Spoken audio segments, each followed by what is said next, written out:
함이라. 믿는 상전이 있는 자들은 그 상전을 형제라고 가볍게 여기지 말고 더 잘 섬기게 하라. 이는 유익을 받는 자들이 받는 자들임이라. 너는 이것들을 가르치고 권하라. 아멘. 아멘. 자, 질서와 정죄라는 제목으로 함께 말씀의 은혜를 나누겠습니다. 5장에서는 사도 바울이 디모데와 에베소 교회 성도들에게 교회의 성도들을 대하는 태도에 대해서 가르쳤습니다. 그래서 교회도 가정과 같이 어른들을 공경함, 또 존경함이 밑바탕이 되어야 된다. 또 과부에 대한 또 이야기도 하죠. 또 장로들에 대한 태도, 그리고 또 이들을 이끄는 디모데에게 또 무엇보다 자신을 지켜서 정결하게 하면서 교회를 잘 치리할 것을 그렇게 권면합니다. 5장까지는 그 교회 안에 교회 성도들에 대한 이야기가 거의 주류였습니다. 근데 이제 6장에 들어오면서 이제 사도 바울은 시선을 교회와 맞닿아 있는 교회와 세상의 관계에 대해서 이야기를 합니다. 목회자로서 성도들의 사회에서 삶과 교회와 세상과의 관계에 있어서 세상을 어떻게 바라보며 또 그 안에서 교회를 어떻게 바라볼 것인가를 말씀하고 있는 것입니다. 바울은 그 다른 서신서에도 성도들이 교회 안에서의 삶뿐만이 아니라 교회 밖의 삶을 어떻게 사는가에 대단히 민감하게 또 중요하게 다루었습니다. 그래서 집사, 감독, 직분을 줄 때도 교회 안의 신앙을 먼저 보는 게 아니라 사회에서는, 가정에서는 어떠한가, 이것을 먼저 더 강조했습니다. 그러니까 제가 말씀을 드리지만 지난주에도 말씀드렸죠. 인성, 지성, 영성 이 세 가지 중에 가장 먼저 선행돼야 될 게 인성입니다. 인성입니다. 많은 사람들은 지성을 얘기하기도 하고 영성을 얘기도 하지만 그렇지 않습니다. 예수님도요, 이 땅에 오셔서 그 지성과 영성을 발휘하시기 전에 인성을 우리들에게 보여주셨습니다. 이 땅에서 인간의 몸을 입고 태어나셔서 인간의 몸으로 어떻게 살아야 되는지를 먼저 보이신 거예요. 그래서 30년 동안 공생애가 필요했던 거죠. 준비 기간? 예수님이 꼭 준비를 해야만 했을까요? 그건 아니죠. 예수님께서 그 인성을 우리들에게 보여주신 거예요. 그만큼 중요하다는 얘기죠. 근데 그걸 뛰어넘고 지성으로 가거나 그걸 뛰어넘고 영성으로 가버리면 결국에는 교회는요, 지탄을 받게 되어 있습니다. 인성이 그만큼 중요한 겁니다. 그러니까 사람이 되지 않았는데 그렇게 되면 영성을 강조해서 그것에 대한 어떠한 기적이나 어떠한 많은 능력이 나타난다 할지라도 그것은 공동체의 유익이 될 수가 없습니다. 그걸 우리가 명심해야 됩니다. 그래서 고린도전서 13장에 믿음, 소망, 사랑 이것이 항상 있을 것인데 그 중에 제일은 사랑이라 그랬죠. 그 이야기를 하기 전에 1절, 2절에서 쭉 보면 뭐라고 되어 있냐면 산을 옮길 만한 믿음이 있을지라도 무슨 방언을 할지라도 뭘 할지라도 아무리 그런 영성과 능력이 있다 해도 사랑이라고 하는 건 인성이에요. 인성. 예수님이 이 땅에서 인간으로서 보여주신 그 모든 것들, 실제적인 것들을 얘기하는 거예요. 그게 없이, 그러니까 그런 인성을 가르치지 않고 그런 것이 없이 그러면 안 된다. 우리가 신앙을 강조하는 것은 그건 어불성설이라는 겁니다. 여러분들 그래서 우리가 말씀을 통해서 우리가 오늘 이제 계속 볼 텐데 우리들의 뭘 바꿔야 된다고요? 뭘? 성질을 바꿔야 돼요. 성격, 성질, 성깔 네 가지. 이거 바꿔야 된다. 이거. 왜냐면요, 이 질서를 하나님께서 지금 연장해서 지금 사도 바울이 우리들에게 지금 이야기해 주는 겁니다. 그 질서에 대한 이야기를 하는 겁니다. 이거는 무슨 교회에서 직분의 질서를 얘기하는 게 아니에요. 그런 얘기를 하자고 얘기하는 것이 아닙니다.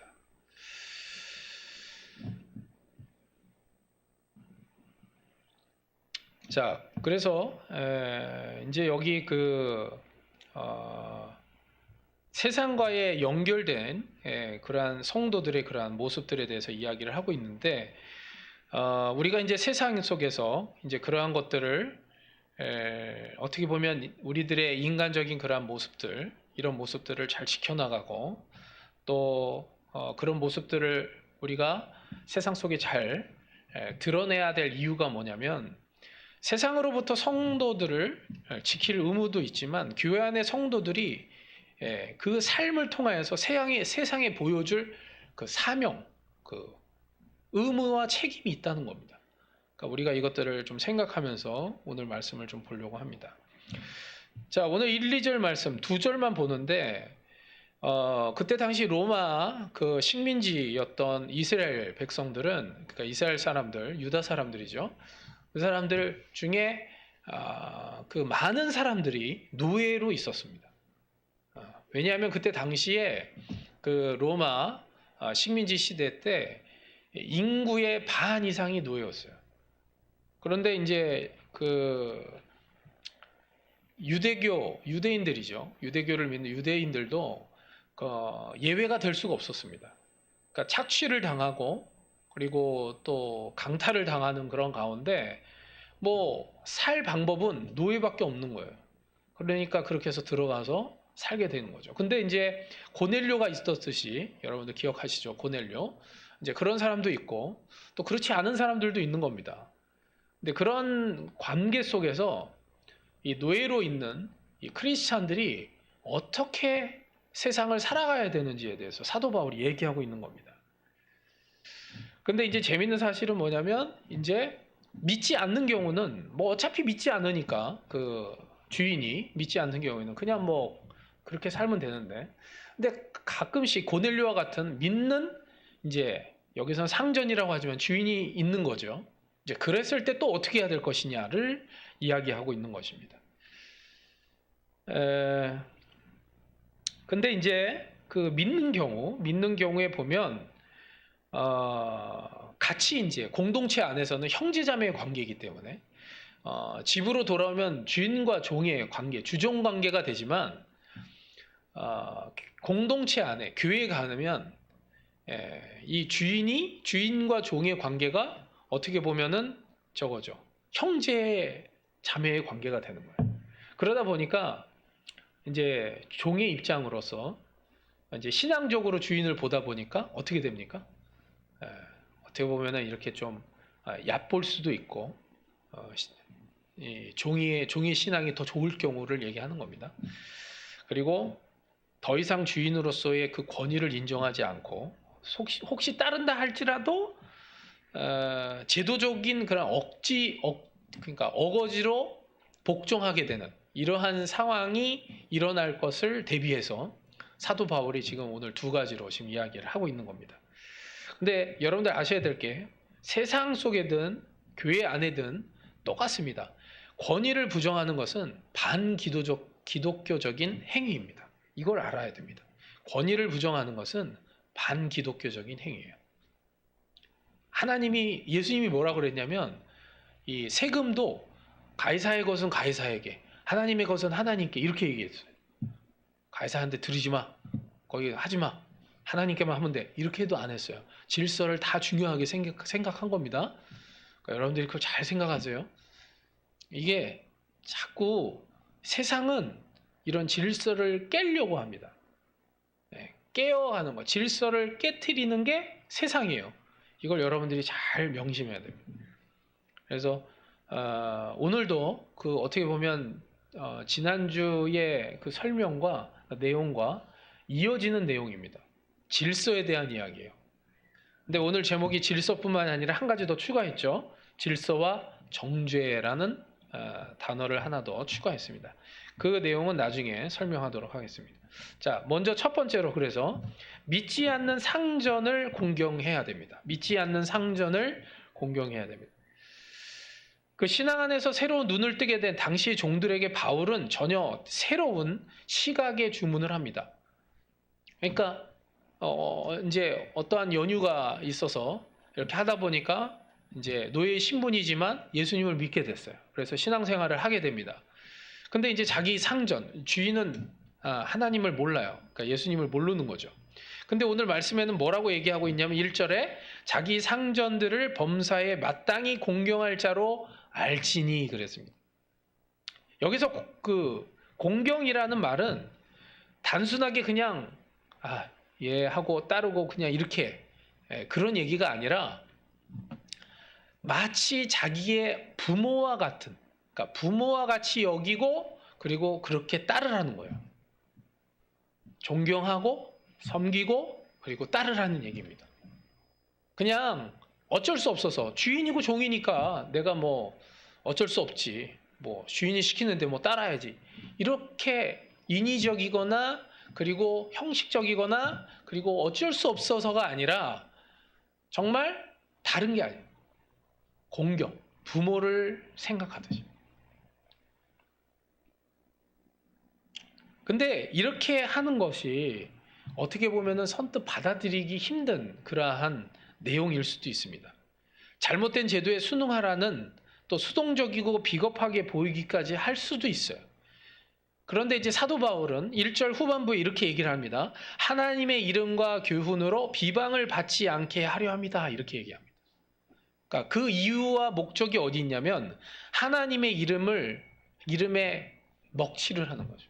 그리고 또 그 사도 바울의 교훈이 비방을 받을 수 있기 때문에, 그래서 그걸 막기 위해서 너희들은 세상의 주인들에게 마음을 다해서 공경하고 따르라, 이렇게 얘기를 합니다. 보통 이러죠. 그 신앙생활을 이렇게 하는데 나는 이제 신앙생활 열심히 하니까 세상 사람들이 뭐라든지 말든지 난 그 신앙대로 내가 하겠다, 이렇게 하면서 어떻게 보면 세상 사람들이 그 이제 이런다는 거죠. 예수 믿는다는 것들이, 뭐 교회 다닌다는 것들이 이렇게 이야기를 듣지 않도록 우리가 주의해야 된다. 물론 우리가 신앙 안에서 잘 하고 있는데도 그런 얘기를 듣는다면 그건 어쩔 수 없는 거예요. 그건 어쩔 수 없는 거예요. 그러나 우리의 부족함이나 우리들의 잘못으로 그런 이야기를 듣는다면 그것은 안 된다는 얘기죠. 여러분들 그 잘 아셔야 될 게 뭐냐면 교회 그리고 기독교인들에 대한 기대치는 상당히 높습니다. 여러분들 그걸 아셔야 돼요. 불교나 가톨릭은요 그만큼 안 가 있어요. 이상해요. 저도 참 이상해요. 왜 그런지는 저도 잘 모르겠어요. 근데 교회에 대해서는요 상당히 기대치가 높습니다. 그래서 우리가요 잘해야 돼요. 그러니까 교회 안에서만 잘해서 될 문제가 아니라 사도 바울이 지금 얘기하듯이 세상 속에서도 잘해야 돼요. 특히 여러분들 뭘 해야 됩니까? 여러분들이 속해 있는 직장이나 여러분들이 처해진 그 환경 가운데 여러분들이 혹시 뭐 상사나 뭐 사장이나 이런 분들의 맨날 뒤에서 그냥 뒷담 하나 막 까고 막 이러지 말라는 거예요. 뭐 안 좋은 소리만 하고 불만 얘기하고 맨날 이러지 말라는 거죠. 우리가 본으로 삼아야 될 인물이 있습니다. 성경에 요셉이죠. 요셉 노예였습니다. 근데 보디발의 가정에서 이 모든 것을 총괄하는 그런 관리를 할 수 있는 그러한 사람이 되었어요. 이걸 잘 우리가 염두에 둬야 됩니다. 오늘 말씀을 생각할 때.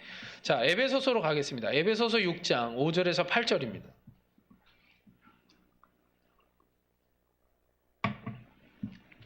에베소서 6장 5절에서 8절입니다.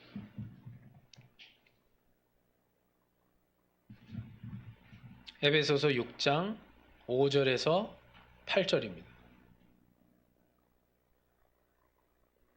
에베소서 6장 5절에서 8절입니다.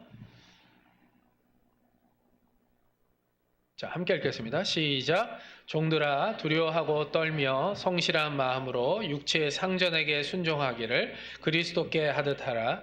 눈가리만 하여 사람을 기쁘게 하는 자처럼 하지 말고 그리스도의 종들처럼 마음으로 하나님의 뜻을 행하고 기쁜 마음으로 섬기기를 주께 하듯 하고 사람들에게 하듯 하지 말라. 이는 각 사람이 무슨 선을 행하든지 종이나 자유인이나 주께로부터 그대로 받을 줄을 알미라. 아멘. 예. 종들아 두려워하고 떨며 성실한 마음으로 육체의 상전에게 순종하기를 그리스도께 하듯 하라. 여기서는 부모보다도 더 높은 수준을 요구하죠. 그리스도께 하라 이렇게 얘기합니다. 누구죠? 육체의 상전에게. 믿지 않는 얘기를 하는 거예요. 믿지 않는 그 상전을 얘기하는 겁니다. 육체의 상전이라고 하는 것은. 그러니까 우리가 세상 속에서 똑같아요. 여러분들 맨날 세상 사람들이 하는 거 똑같이 술 먹으면서 뭐 합니까? 맨날 그 상사 욕하고 맨날 회사 불평하고 맨날 그러잖아요. 이걸 똑같이 크리스찬들도 똑같이 그러면 안 된다는 거예요. 뭐 이러네 저러네 뭐 그러지 말라는. 요셉이 어땠냐면요. 요셉은요. 주위에 많은 사람들이 그렇게 맨날 불평하고 욕하고 그럴 때 어떻게 하죠? 어떻게 하면 그들을 잘 섬길까? 그리고 그들이 그렇게 원망하고 불평하는 이유는 무엇인가? 이걸 채워주려면 어떻게 하려고? 자기가 주인도 아닌데 항상 거기에 관심이 있는 거예요. 주인의 입장 속에서 항상 생각을 하는 거죠. 그래서 섬기고. 그러다 보니까 보디발이 딱 보니까 여러분들 보디발은요. 물론 뭐 영화나 어떻게 그냥 대충 보기에 좋은 사람처럼 보일 수도 있지만 그렇지 않을 수도 있어요. 여러분들이 생각할 때 보디발이 정말 악질적이고 아주 악독적일 수도 있습니다. 그건 모르는 일이에요. 근데 문제는 뭐냐면 요셉으로 바뀌었다는 거예요. 요셉으로 말미암아. 그거는 확신할 수 있습니다. 여러분들 우리가요. 무슨 장소 탓하고 환경 탓하고 또 상황 탓하고 그러지 마세요. 내가 바꿀 수 있는 거예요. 여러분들을 세상 속에 빛과 소금의 역할들을 감당하라고 하나님이 보내신 거예요. 그곳에 있으면 바뀐다니까요. 여러분들이 진짜라면 바뀌게 돼 있어요. 그러나 진짜가 아니면 안 바뀌어요. 그러니까 내가 세상 속에 있는 사람들 똑같이 그 사람들하고 똑같이 생각하고 똑같이 행동하고 똑같이 말하고 그러면 바뀔 수가 없죠. 그들과 뭔가 달라야 될 거 아니에요. 그죠? 그럼 이렇게 얘기하면 많은 사람들이 또 이렇게 얘기합니다. 아니 그렇게 나도 하고 싶죠. 근데 안 되는 걸 어떻게 합니까? 또 이렇게 얘기해요. 안 되는 걸 어떻게 하냐. 그건요. 우리가 안 믿어서 그래요. 그리고 안 해봐서 그래요. 제대로 안 해서 그래요. 여러분들 우리가 믿는 바를 우리가 가장 먼저는 믿어야 되겠죠. 예수님이 그 얘기 하셨거든요. 믿는 자에게 능치 못할 일이 없다. 뭐냐면 너희는 나보다 더한 일도 할 것이다. 이렇게 얘기하셨어요. 성령님이 오시면. 그럼 우린 믿어야죠. 그죠? 믿어야 되는데 안 믿어요. 안 믿으니까 이게 안 되는 거예요. 그러니까 처음에는 믿음이 없어서 안 돼. 이 산을 들어서 저쪽으로 옮길지라도 다 옮겨질 것이요. 얘기했는데도 제자들이 안 믿었어요. 그러니까 안 믿어서 그런 거예요. 그러니까 먼저는 믿어야 되고 두 번째는 믿었다면 그걸 행해야 되는 거예요. 행하다 보면 되는 거예요. 여러분들 그러니까 손정희 씨가 미국에 유학을 가기 전에 어떻게 했냐면은 고3이었어요. 이제 고3. 이제 대학을 이제 진학하려고 하다가 미국에 가는 것이 좋겠다. 근데 이제 미국에 그냥 그냥 무작정 가가지고 공부를 해서 될 문제가 아니라 뭔가 인생의 플랜을 세워야 되겠다 이렇게 생각을 하고 그러니까 손정희 씨가 그 고3 때 뭘 했냐면 어떤 일본의 그 큰 기업이 있는데 그 기업 사장을 자기가 만나려고 그랬어요. 무슨 어떤 회사인데 하여간 제가 기억을 잘 못해서 죄송합니다. 하여간 그분을 만나려고 전화를 했어요. 비서한테 전화를 하니까 지금 사장님 바쁘셔서 좀 어려울 것 같다 이렇게 얘기하니까 알겠다고. 근데 또 전화한 거예요. 근데 또 전화하고 계속. 그러니까 근데 귀찮은데 비서가 이거 고등학교 3학년을 누가 사장이 만나주겠어요. 그러니까 비서가 다 잘라버린 거예요. 근데 포기하질 않은 거예요. 그래서 비행기를 타고 후쿠오카에서 동경까지 날아갔어요. 가가지고 그 회사 앞에 있는 공주전에서 또 전화한 거예요. 나 지금 회사 앞에 지금 있다. 5분만 만나게 해달라. 5분만. 그랬더니 또 비서가 아유, 야, 너 좀 미쳤냐? 야, 왜 여기까지 와가지고 지금 그래? 사장님 바빠. 너 안 돼. 뭐 얼마나 바쁜 분이신데 너를 어떻게 만나니? 그리고 내가 만나게 해준다고 해도 그분이 만나실 분도 아니고 그건 어려운 일이야. 그렇게도 얘기했는데도 또 5분 뒤에 또 전화. 결국에는요, 이 사장 귀에 들어간 거예요. 그래서 사장이 어떻게 했냐면, 야, 그렇게까지 내가 5분 만나줄게. 그래가지고 갔어요. 근데 15분을 만나줬다고 합니다. 15분. 근데 그때 그 사장이 이제 앞으로, 그때가 70년도였어요. 70년대였는데, 그때 손정희 씨에게 뭐라고 얘기했냐면, 앞으로 IT의 시대가 올 것이다. 요 한마디를 해줬다는 거예요. 15분 동안 얘기를 하면서. 그래서 그 얘기를 듣고, 그리고 바로 이제 오케이 하고, 이제 미국의 LA 유학을 간 거죠. 여러분들이 하고 싶은 이야기는 뭐냐면, 우리는 자꾸 안 된다고 얘기할 때 그냥 한두 번 해보고 안 된다 그래요. 무슨 뭐 해보라 그러면 아이 뭐 해봤는데 안 되는 거 어떻게 하냐 이렇게 얘기해요. 어디까지 해보냐, 우리가 얼만큼. 물론 우리가 그렇게까지 안 해도 하나님의 은혜와 섭리 가운데 더 빨리 응답되는 경우가 많습니다. 우리가요 정말 하나님의 은혜와 또 하나님의 능력을 믿는다면, 또 그 말씀을 믿는다면 우리가 포기하지 말고, 우리가 정말 세상에 있는 우리의 뭐 상사든지 주위에 있는 사람들이 이제 섬길 때 하나님의 놀라운 능력을 체험할 줄로 믿습니다. 여러분들, 그리고 예를 들어서 믿지 않는 사람들과의 관계 속에서 뭔가 트러블이 여러분들이 생길 겁니다. 직장 생활을 하든지 뭐든지. 근데 여러분들 아셔야 될 게, 그 사람들과의 관계 속에서 여러분들이 미움을 갖고 원망이나 불평을 갖죠. 그러면 누구에게 손해가 오는지 아십니까? 나에게 손해가 오는 거예요.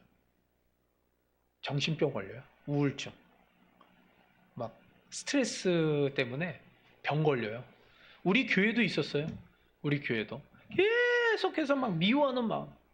용서를 못하고 막 미워 죽겠어요. 막 그래가지고 용서가 안 되니까 그게 다 어디로 오냐면 자기한테 오는 거예요. 그래서 우울증 걸리고, 그리고 막 약을 먹어야 되고 막 이러는 거예요. 성경에서 뭐라고 그러죠? 원수를 사랑하라 이렇게 얘기하는 사람. 근데 여러분들 아시죠? 원수를 위해서 예수님이 말씀하신 게 아니에요. 우리를 위한 거예요. 우리를. 원수에게 붙들려 가지고 원수만 집착하다가 네 인생 망치지 말고 그냥 사랑해버려 이런 거예요. 사랑해버려. 그렇게.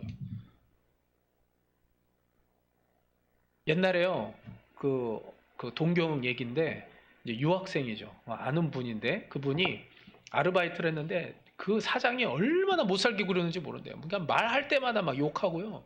막 일을 하는데 뭐 이거 못 한다고 욕하고 저거 못 한다고, 그리고 막 욕을 하다가 막 또 조센징이라고 막 얘기도 하고 막 그래가지고요. 진짜 이 아르바이트를 그만둬야 되나 몇 번이나. 근데 일본 학교 다니면서 뭐 다른데 일본어를 잘 못하니까 다른데 일할 수도 없고, 그냥 거기서는 그냥 뭐 닦고 쓸고 뭐 이런 거 하고 뭐 이렇게 뒤치다거리만 하면 되니까. 근데 여기밖에 모르니까 그래서 그냥 참고 일했다는 거죠. 근데 하여간 뭐 찐빵도 당하면서 뭐 하여간 그 어려운 가운데서도 그렇게 했는데, 그래도 자기를 이렇게 고용해가지고 일하게 해준 사장에 대해서 감사하게 생각해가지고 그래도 밉지만 생일 때 선물도 주고 뭐 이랬다는 거죠. 근데 이제 이분이 이제 대학을 이제 진학을 해야 되는. 근데 이제 뭐 옛날에는 뭐 이래봐야 생활비 해야 되지, 뭐 학비도 내야 되지, 뭐 이러면 대학 등록금 마련하기가 어렵잖아요. 집에서 뭐 이렇게 도와주는 것도 아니고. 그래가지고 모은다고 모았는데 학비가 다 모아지질 않은 거예요. 그리고 자기가 원래 처음에 가려고 했던 대학은 못 가고 사립을 가야 되니까 돈이 더 많이 드는 거예요. 그래서 이걸 이제 포기하고 한국으로 돌아가야 되나 가지고 막 이렇게 좀 마음이 이제 좀 답답하고 좀 그래가지고 이러고 이제 일을 하고 있는데, 사장이 와서 그러더래요. 뭐 문제 있냐고, 뭐 걱정 있냐고. 그래서 뭐 갑자기 또 왜 그러나 이렇게 딱 생각을 했죠. 근데 얘기해 보라고 그래. 자기한테 얘기해 보라고. 그래서 실은 대학을 가야 되는데 국립대나 저기는 못 가겠고 지금 어려워서 사립대를 가야 되겠는데 학비가 없다고. 그러니까 사장이 그랬대요. 뭘 그런 거 갖고 걱정하냐고. 내가 돈 다 대줄게. 너 4년 다 대줄게. 뭐 이랬대요. 그래가지고 그분한테 돈 받아가지고 일하면서. 그래가지고 학교를 다 마치고 지금도 그분하고 잘 지내고 있대요. 그 사장님. 내가 어떻게 하느냐에 따라서 상대방이 바뀌는 거예요. 많은 사람들은 안 바뀔 거라고 먼저 단정을 해버려요. 어떻게 바뀌냐 이렇게. 절대 안 바뀐다. 그런 인간은 어떻게 바뀌냐. 바뀌어요. 우리도 바뀌는데, 그죠? 죄인 중에 괴수도 바뀌는데 왜 안 바뀌어요? 우리가 어떻게 하느냐에 따라서 바뀔 수 있는 거예요. 여러분들 잘 보세요. 지금 노예에 대해서 이야기하고 있는데 그때 당시에 노예들이 무슨 노예 제도를 폐지하는 사회적 어떤 운동과 어떤 정치적 데모를 했다면 그게 효과가 있었을까요? 그게요? 막 들고 일어나가지고 이 제도를 없애라 이러고 우리도 권리를 줘라 막 이러면서 일한 만큼 대가를 받아야 된다 뭐 이래가지고 뭐 노동조합을 만들고 막 이래가지고 여러분들 그때 만약에 그랬다면 복음이 더 널리 퍼지기는 어려웠을 겁니다. 왜냐하면 로마의 압제와 핍박은 더 세졌기 때문에. 여러분들 지금도 마찬가지예요. 교회들이 자꾸 뭔가 정치적으로 힘을 쓰려고 하면요 더 어려워집니다. 그걸 아셔야 돼요. 박해는 더 세져요. 더 어려워집니다. 이거 지혜예요. 근데 성경을 잘 모르면 계속 그 짓을 하는 거예요. 더 어려워지는 거예요. 교회가. 교회는 뭘 해야 돼요? 복음을 전해야 돼요. 세상 속에 정말 그들의 마음을 움직일 수 있는 본이 되고 빛과 소금의 역할들을 감당할 때 세상은 변해갈 수 있는 거예요. 자, 두 번째입니다. 두 번째는요. 믿는 상전을 더 잘 섬겨야 됩니다. 믿는 상전을 더 섬겨. 방금 전까지는 믿지 않는 상전에 대해서 이야기를 했는데 지금은 이제 믿는 상전에 대해서 얘기하죠. 자, 믿는 상전과 함께 이제 주인이죠. 같이 이제 신앙생활을 합니다. 그러다 보면은 이제 같이 뭐 고넬료 같은 그런 뭐 사람도 있을 수 있고 그래서 같이 예배를 드리죠. 그럼 예배 때는 어떠죠? 교회 안에선 형제자매예요. 그러니까 서로 형제님, 자매님 이제 거기서 이제 무슨 사도라든지 아니면 제자들이 자 서로들 인사하세요. 형제님, 자매님 반갑습니다. 그러면은 이제 주인과 종이 앉아 있는데도 서로 뭐라 그래야 돼요? 형제님 이렇게 얘기해야 되는 거예요. 근데 이제 집으로 오면 주종 관계가 돼 버리는 거예요. 방금 전까지 형제였는데 갑자기 야 말투가 뭐 이러면서 갑자기 또 이게 바뀌는 거예요. 호칭이 바뀌고 뭐 갖고 와 뭐 이러면서 그러면 이제 종의 입장으로선 그런 거지. 방금까지 형제님 하고서 막 웃고 있다가 갑자기 집에 오니까 갑자기 뭘 시켜? 그러니까 갑자기 마음이 좀 이게 좀 불편한 거예요. 그래도 뭐 이렇게 해줄래? 뭐 이랬으면 좋을 것 같은데 막 명령조로 얘기하니까 갑자기 또 막 기분이 나빠지기 시작하고. 근데 원래 그랬거든요. 이제까지 계속 그랬는데도 불구하고 이제 형제 관계, 자매 관계가 되다 보니까 갑자기 이제 마음이 좀 불편해지면서 속으로 그러는 거죠. 신앙생활 잘하나 보자. 니는 얼마나 잘하나 보자. 한번 보자. 교회 가서 한번 보자. 뭐 이러면서 막 째려보면서 막 이렇게 막 가요 막. 그러니까 막 또 주인도 또 얘가 좀 요즘 태도가 좀 불순한데 왜 이러지? 또 이렇게 또 생각할 수도 있고 그죠? 그러지 말라는 거예요. 그러지 말라는 거예요. 오늘 그 2절에 뭐라고 돼 있죠? 믿는 상전이 있는 자들은 그 상전을 형제라고 가볍게 여기지 말고 더 잘 섬기게 하라 이렇게 얘기하고 있어요. 형제라고 가볍게 여기지 말라 그렇게 얘기하는 거예요. 형제관계로 됐다고 야 네가 위아래도 없냐 이렇게 하지 말고 똑같이 그 안에서 더 잘해라 이 얘기예요. 더 잘해라. 우리가요 참 어떻게 보면은 그러니까 이런 문제는 뭐냐면 다른 게 아니에요. 질서에 대한 이야기고 그리고 복음이 들어오면 우리는 정말 그 안에 뭐 내가 종이든 주인이든지 간에 섬김, 겸손히 섬기는 그 자세를 항상 유지해야 되는데 이게 아닌 거예요. 그래서 자꾸 복음이 들어와서 처음에는 괜찮은데 시간이 지나면서 어떻게 바뀌기 시작하냐면 율법주의자가 되는 거예요. 율법주의자가. 그 정말 조심해야 됩니다. 어떻게 해요? 판단하고 정죄하는 거죠. 그래서 오늘 말씀이 뭐예요? 질서와 정죄라고 한 게 그거예요. 아니 왜 신앙생활을 하는데 왜 주인을 정죄를 하냐는 거예요. 왜 판단을 하느냐는 거죠. 오히려 더 신앙 안에서 주인도 신앙인 그 크리스찬이고 그럼 더 좋아해야죠. 아유 주인도 믿으니까 얼마나 감사해요. 안 믿는 것보다 믿는 게 낫죠. 그래야 되는데. 근데 또 종의 입장으로서 또 그러는 거예요. 믿는 게 더하네 뭐 이러면서. 그러지 말라는 거죠. 그러니까 상호 관계에서 그러는 거예요. 서로 간에. 오늘은 이제 종에 대한 이야기니까 주인에 대한 이야기보다는 더 많이 이야기를 하는 거죠. 제가 뭐 주인에 대해서는 뭐 아무렇게나 해도 된다 그 얘기는 아닙니다. 어떤 목사님이 그 건강 검진을 했는데 그 신장이 안 좋아졌어요. 너무 안 좋아져가지고 하나를 이제 하나가 아니죠. 하나만 있으면 괜찮은데 이제 두 개 다 신장이 안 좋아져서 이제 이걸 뭐 이식을 받아야 되는 그런 상황이 됐다 그래요. 신장이 안 좋아서. 이제 고민을 하다가 이제 원래 같으면 그냥 모른 척하고 그랬을 텐데 이분이 그래도 공동체 안에서 이 이야기는 해야 되겠다 생각이 들어서 이제 성도들한테 그 얘기를 한 거죠. 성도들한테 제가 건강검진을 했는데 신장이 너무 안 좋아져서 그래서 이식을 받아야 되게 됐습니다. 그래서 혹시 이 중에서 혹시 건강한 분들 가운데 저에게 그 신장 하나를 주실 분이 계십니까? 이렇게 물어보니까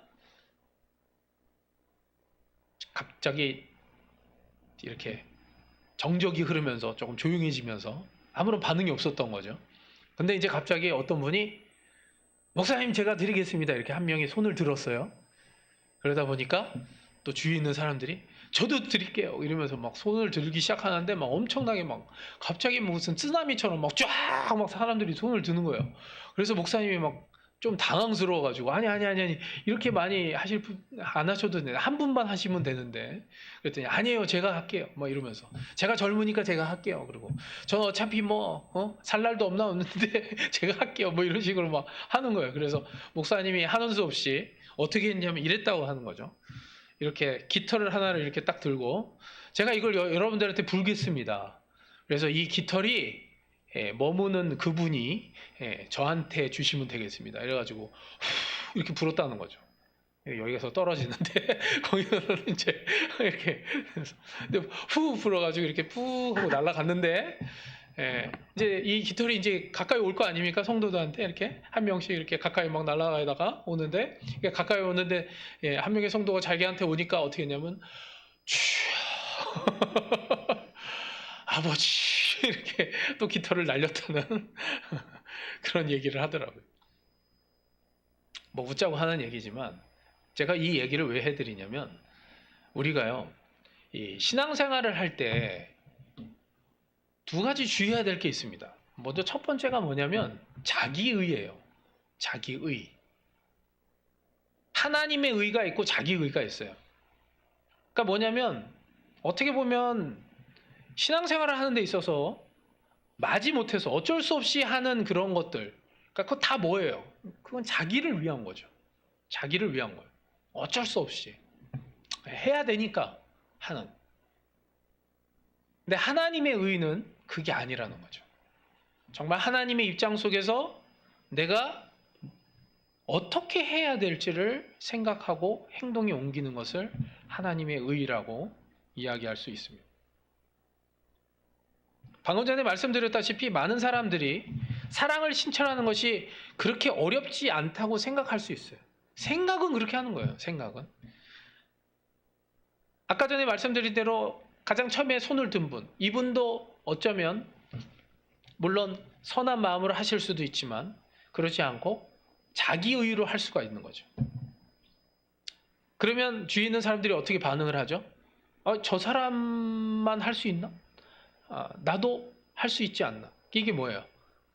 왜 내가 못할 게 뭐가 있나라는 어쩌면 자기 의로 또 손을 들 수 있는 거예요. 근데 그 깃털이 날아가면서 자기에게 다가오면 현실적이 되는 거예요. 여러분들이 똑같습니다. 여기서 듣는 거와 여기서 말씀을 듣는 거와 여러분들이 실제 삶 속에서는 다른 문제예요.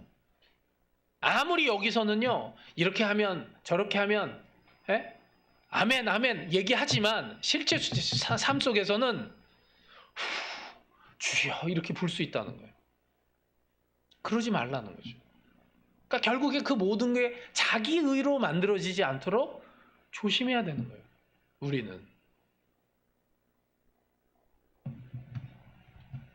자기 의를 지키는 것은 종교인이고 하나님의 의를 지키는 게 신앙인입니다. 우리가 이걸 잘 알아요. 오늘 말씀에도 공경, 섬김, 사랑 이런 단어가 등장을 합니다. 이런 단어가 나오는 이유는 다른 게 아님이죠. 이게 하나님과의 관계성에서 실천적 열매, 그 의가 있을 때 그 열매로 이런 모습들이 나타날 수 있게 된다는 거예요. 성경에서 예수님께서는 우리들에게 뭐라고 말씀하시냐면 이렇게 말씀하십니다. 자, 마태복음 5장 20절입니다. 자, 마태복음 5장 20절입니다.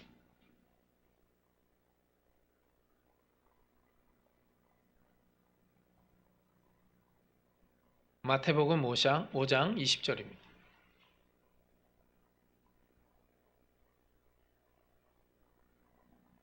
자, 마태복음 5장 20절 함께 읽겠습니다. 시작. 내가 너희에게 이르노니 너희 의가 서기관과 바리새인보다 더 낫지 못하면 결코 천국에 들어가지 못하리라. 아멘.